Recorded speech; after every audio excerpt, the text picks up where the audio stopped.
Mon petit ami de 5 ans m'a dit qu'il ne veut pas avoir d'enfant. Aidez-moi. Je, femme, 27 ans, suis en couple avec mon petit ami, homme, 27 ans, depuis 5 ans maintenant. Nous avons emménagé ensemble assez tôt dans notre relation et tout allait bien jusqu'en novembre de l'année dernière, quand nous avons décidé d'adopter un chat. J'avais envie d'avoir un chat depuis longtemps et en 2021, je lui ai demandé si nous pouvions en avoir un. Il m'a dit qu'il n'était pas vraiment fan des chats ou des animaux en général et qu'il ne pensait pas que ce serait une bonne idée, car nous travaillons tous les deux à plein temps.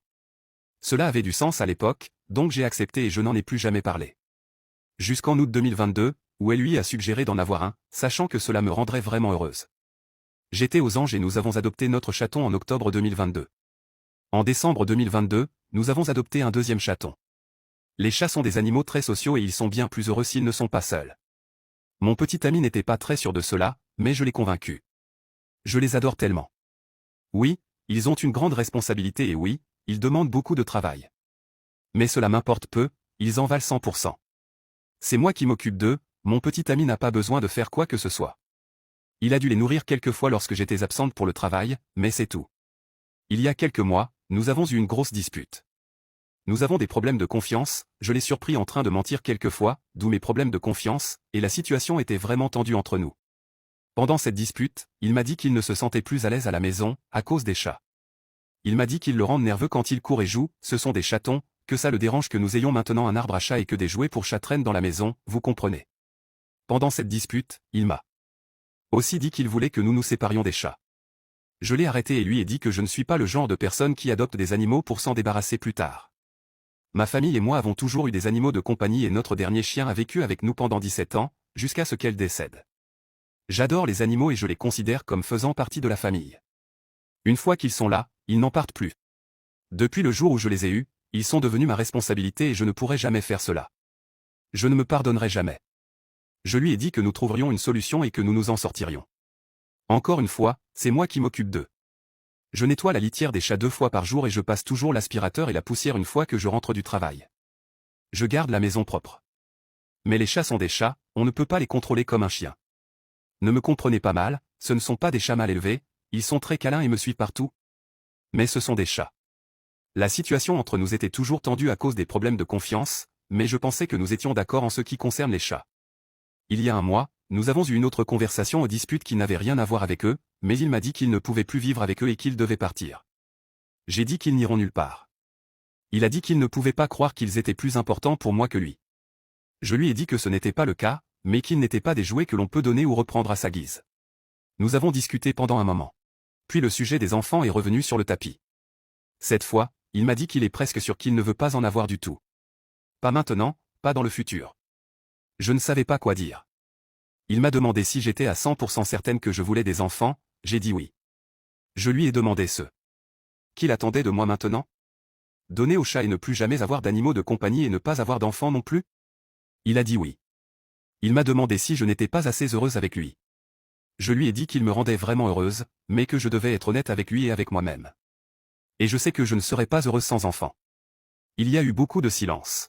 Il est parti avec un ami maintenant. Je suis à la maison, en train de réfléchir à tout ce que nous avons dit. Est-ce que c'est une rupture définitive, n'est-ce pas? Je commence à douter de moi-même. Et si nous prenons des chemins séparés et que je ne rencontre jamais quelqu'un avec qui j'ai envie d'avoir des enfants? Je ne sais pas quoi faire et j'ai vraiment peur. Est-ce la fin? Il y a 3 mois, j'étais sûr que nous allions nous marier et fonder une famille ensemble. L'année dernière, j'attendais une proposition. Beaucoup d'entre vous ont demandé quelle était la raison des problèmes de confiance. Je ne sais pas si vous avez lu les commentaires, mais je l'ai surpris en train de mentir sur le fait qu'il prenait des verres avec une collègue avec qui nous avions déjà eu des disputes. Il savait quelle était ma position à propos de cette fille. Cela s'est produit en décembre de l'année dernière, 2 jours après mon anniversaire, super. Je lui ai pardonné et je lui ai dit que s'il voulait que je lui fasse confiance, il devait être à 100% honnête avec moi. Je lui ai également demandé de maintenir leur relation strictement professionnelle à 100%, je veux dire, je sais qu'ils travaillent ensemble et devront continuer à avoir des contacts. 2 mois plus tard, j'ai vu qu'il avait reçu un message assez long sur son téléphone. Par curiosité, j'ai demandé qui c'était. Il a dit que cela n'avait pas d'importance. Pardon? J'ai demandé à le voir et il n'a pas voulu. Je veux dire, si vous n'avez rien à cacher, quel est le problème? Oui, il envoyait des SMS avec elle. Il m'a dit que tout avait à voir avec le travail. Il m'a également dit que tout était lié au travail. Il m'a également dit qu'ils avaient à peu près le même sens de l'humour et qu'ils se comprenaient mutuellement. Je suppose qu'il n'y a rien de mal à cela, n'est-ce pas? Je lui ai dit une fois de plus que je n'avais pas un bon pressentiment à propos de cette fille. Je lui ai clairement fixé les limites.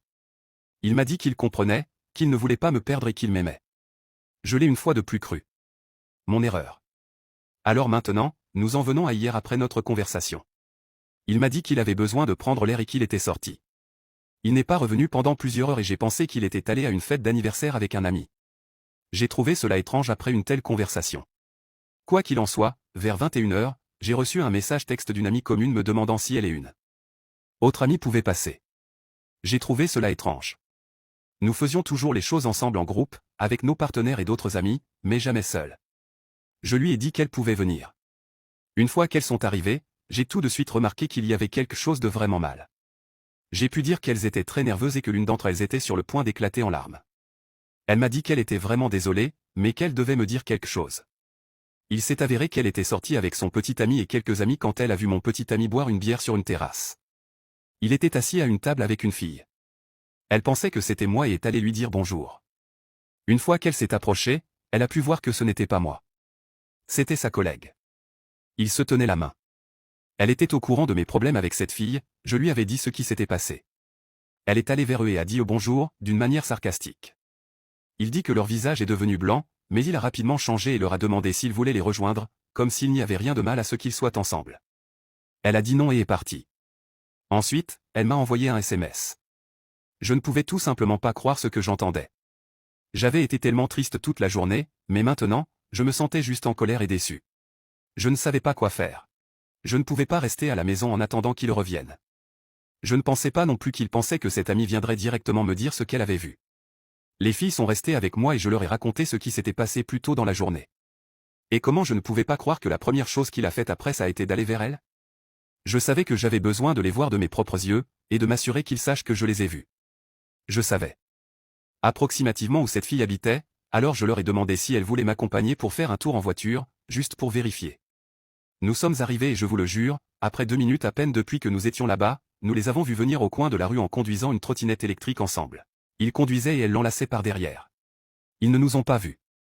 Une fois garés, ils ont commencé à marcher vers un bâtiment où elle habitait. Je l'ai vu l'enlacer par derrière et lui donner un baiser sur la joue. Je l'ai également vu passer son bras autour de ses épaules pendant qu'il marchait. Tout est en vidéo depuis que mon ami a commencé à enregistrer quand ils sont arrivés. Je me suis précipité vers eux et je lui ai dit quel connard il était. Son visage, une fois qu'il m'a vu, est redevenu complètement blanc. Il a demandé ce qui se passait. Comment ça, qu'est-ce qui se passe? Je lui ai dit que je ne voulais plus jamais le revoir et je suis parti. Nous étions dans la voiture sur le point de partir quand il est venu vers moi.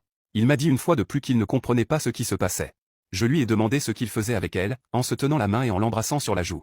Tout compte fait, son explication était qu'il était allé la voir pour obtenir des conseils sur la question des enfants. Il a dit qu'il ne voulait pas me perdre et qu'il essayait de comprendre quoi faire. Il m'a dit qu'elle était sa seule amie féminine en qui il pouvait avoir confiance. Je lui ai dit que cela n'explique toujours pas pourquoi il se tenait la main ou pourquoi il l'embrasserait sur la joue. Il a dit que c'était sa façon de la remercier. Tu te moques de moi? Je suis encore sous le choc et je ne peux pas croire que cela s'est réellement produit. Je suis tellement contente que mes amies étaient là aussi et qu'elles ont filmé, car bien sûr, il a déjà essayé de nier ce que j'ai vu. Il est rentré à la maison, nous avons argumenté à ce sujet et il n'a cessé de dire qu'il voulait juste obtenir des conseils d'une amie. Il a dit qu'il était désolé pour le baiser, mais il a nié avoir mis son bras autour d'elle. Je lui ai dit que j'avais la vidéo, non mais sérieusement? Il a également continué à dire qu'il ne l'avait jamais embrassée sur la bouche ni eu de relations sexuelles avec elle, donc il n'avait rien fait de mal et n'avait franchi aucune limite. Je lui ai dit qu'il y avait beaucoup d'autres choses qui franchissent également une limite. Et je lui ai rappelé que je lui avais clairement dit où étaient mes limites avant. Je ne peux vraiment pas croire qu'il pense n'avoir rien fait de mal. Il a également dit qu'il ne pouvait pas croire que je pensais à partir à cause de quelques chats et de quelques enfants que nous n'avions même pas. Je suis complètement dévasté. Je n'aurais jamais pensé qu'il était comme ça. Si je suis resté avec lui si longtemps, c'est parce que je pensais vraiment qu'il était un bon gars. Il a toujours été soutenu, gentil, attentionné, il me faisait me sentir aimé, et maintenant tout s'est transformé en cauchemar.